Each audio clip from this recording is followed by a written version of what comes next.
All right, hi, Randy Dietz, Director of Instruction here at Windmill Golf Center. Today we are going to do what's in the bag and go through the bag. What I have here.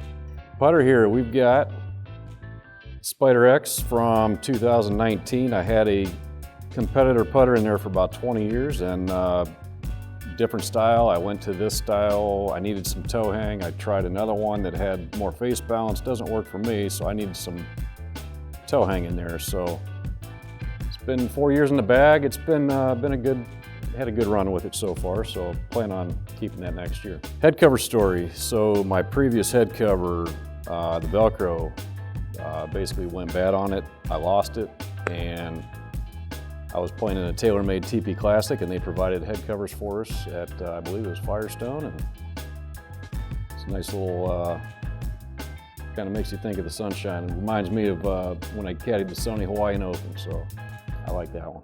Driver, I'm playing last year's Stealth. I'm a guy that I don't like switching a whole lot, so it's hard for me to switch. We'll see what happens this year, but this was a good run with this one last year. Shaft, it's been 4 years with the Even Flow Project X 6.5. Weights, it's the 65, which is probably around 72 grams in that range. Loft is 9 degrees. I have it 2 notches higher, so we're looking at what's that, a little above 10 there. So yeah, it's been good. I like to hit my little draw, and I'm able to do that with this. So yeah, it's a good driver. All right, 3-wood. I mentioned that I don't like to switch a whole lot, so I went down to Reynolds to the Kingdom for TaylorMade, and they fit me in this in 2016 when the M2 series came out. They fit me into the Oban Revenge 80X, 85 grams there. They bent it 1 degree flat for me, so I have tinkered with newer 3-woods, and this thing always ends up in my bag. It's not the longest. It's a 16.5 high launch. I know what it's doing. I know where it's going, and it's hard for me to switch, so it's old reliable for me. Okay, next up in the bag is this has been the bag a few years. It's the Gapper Low. Boy, I forget what year that was, but it's been a while. I'm a guy that I've had a hard time finding hybrids. They go left on me, so I wanted something that's a little built up, help me out a little bit. And I was having trouble with graphite shafts where I couldn't feel the head. I couldn't feel where it's at. So this was an experiment, and it worked out pretty well. I used a Modus 105 stiff, so I went lighter weight steel shaft, something heavier than the graphite, and it's worked out pretty well. I kind of guessed pretty good on that one. All right, so last year I actually got this 2020, but I didn't put it into play until 2021. The 4 and the 5 iron are the P770 from 2 years ago. The last 2 sets I've had have been a combo set. Previous one was a 4-5-6. This one I figured 4 and 5. Kind of helped me out a little bit in the long end of the bag. Then transition from the 6 to the pitching wedge in the other model, which we'll get to. But yeah, the 4 and the 5, it's been good for me.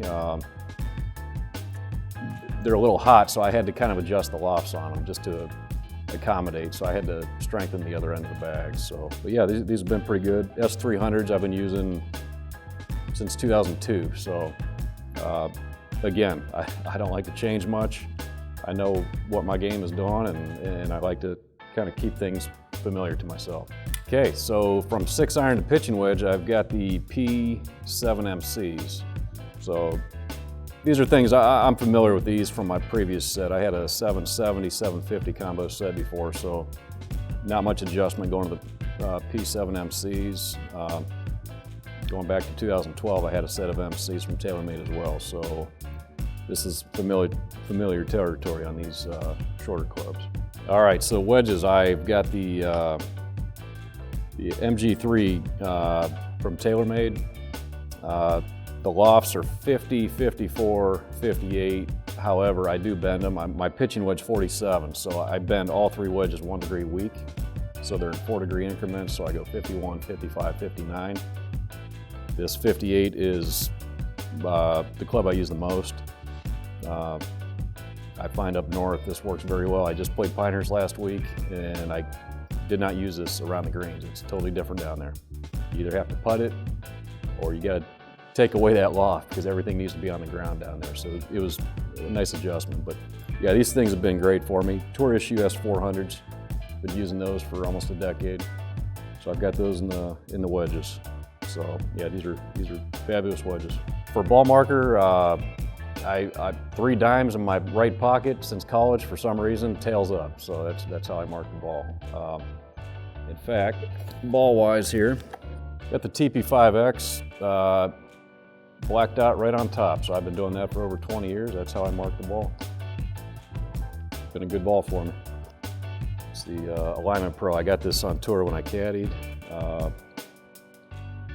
Cool story about this. So when I caddied on tour for my player, I used to use a 3-wood, and I'd sit down behind him and he would actually use the 3-wood and we'd groove a stroke. So now, voila, somebody came out with this, stick it in the green, and then you're basically using the putter shaft and grooving your stroke. You can go on this side or you can go on this side as well. So every now and then when I need to work on the stroke for technique, I pull this thing out. All right, thanks for tuning in today for What's in the Bag. Any questions, reply in the comments below.